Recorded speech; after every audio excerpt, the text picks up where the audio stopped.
এবং আমাদের মাননীয় স্বরাষ্ট্রমন্ত্রী, মাননীয় সংসদ সদস্য, উনি সংবিধানের ধারা এবং কার্যপ্রণালীর ধারা সুন্দরভাবে বলেন।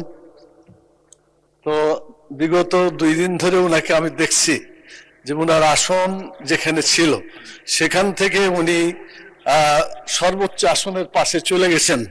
ধন্যবাদ মাননীয় স্পিকার।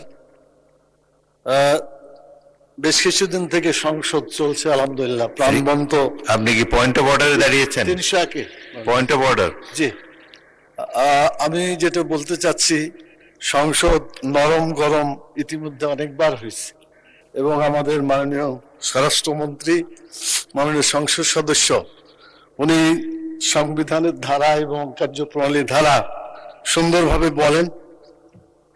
তো বিগত 2 দিন ধরে ওনাকে আমি দেখছি যে ওনার আসন যেখানে ছিল সেখান থেকে উনি সর্বোচ্চ আসনের পাশে চলে গেছেন।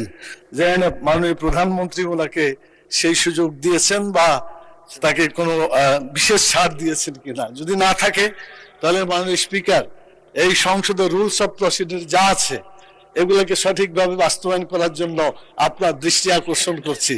মাননীয় স্পিকার, আপনাকে অনেক ধন্যবাদ। ধন্যবাদ মাননীয় সদস্য।